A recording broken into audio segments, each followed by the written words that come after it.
తల్లి తిప్పనపేట ఆడబిడ్డగా హనుమాజ్పేట మెట్టినింటిగా ప్రతి సంవత్సరం బోనవాళ్ళు ఉత్సవాలు చేసుకోవటం ఆనవాయితీ. ఈ చుట్టుపక్కల గ్రామాలన్నింటికి కూడా వీళ్ళ మన తిప్పనపేట, గోపాలపేట, శంకులపల్లె, పెరుగపల్లె, అట్లాగే హనుమాజ్పేట, కండ్లపల్లి, పాలపల్లి, పొరండ్ల ఈ ప్రాంత వాసులకు అందరికీ కూడా ఆదర్శ దైవంగా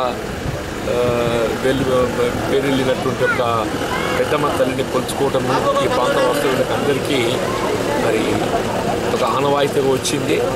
ఇలా వర్షాకాలం పునాస ఆరంభంగా మరి ఆ పెద్దమ్మ తల్లిని కొలుచుకోవడంతో మంచి సమృద్ధిగా వర్షాలు కురిసి పాడి పంటలతో ఈ గ్రామాలన్నీ సంతోషంగా ఉండాలనే ఒక భావనతో ఈ కార్యక్రమాన్ని ఉత్సవాన్ని ఏర్పాటు చేసుకోవడం జరుగుతుంది.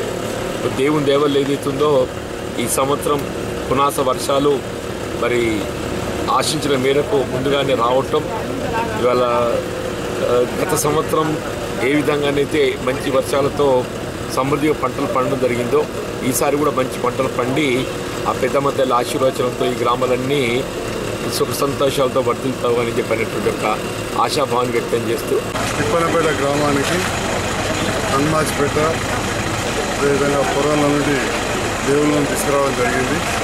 గత 10 రోజులుగా ఈ తిప్పనపేట గ్రామంలో ఒక పండుగ వాతావరణం ఏర్పడి ఈరోజు పెద్దమ్మ తల్లికి బోనాలు అదేవిధంగా బంధాలు జరుగుతుంది. ఇట్లాంటి కార్యక్రమానికి నన్ను ఆహ్వానించిన గ్రామ సర్పంచ్ కోసం భగవంతుని దయ వల్ల గత సంవత్సరం బ్రహ్మాండంగా వర్షాలు పడి తెలంగాణ మొత్తం కూడా పంటలు బాగా పండినాయి. ఈ సంవత్సరం కూడా వర్షాలు ఆల్రెడీ స్టార్ట్ అయినాయి. పెద్దమ్మ తల్లి దయ వల్ల ఈ ఊరంతా కూడా మంచిగా సుభిక్షంగా పాడి పంటలతోటి అందరూ సంతోషంగా ఉండాలని చెప్పి నేను కూడా పెద్దమ్మ తల్లికి ప్రార్థన చేస్తూ నన్ను ఆహ్వానించినందుకు ఈ గ్రామ పెద్దలందరూ కూడా ధన్యవాదాలు చేస్తాను. మేము మా గ్రామ ప్రజలందరం కలిసి 5 సంవత్సరాలకు ఒకసారి మా పెద్దమ్మ తల్లిని మాకు తాతలు తల్లులు అప్పటి ఉంది మాకు మొదటి నుంచి ఉన్నది కాబట్టి మేము 5 సంవత్సరాలకు ఒకసారి తీసుకొచ్చుకుంటాం. ఎందుకంటే దీనివల్ల మాకు ఎప్పుడు ప్రతి ఒక్క ఐటమ్స్ కానీ దినుసు కానీ వడ్లు కానీ మొక్కలు కానీ ఫస్ట్ తల్లికి పెట్టినాక మేము ముడతాం, మా పిల్లలకు తర్వాత పెడతాం.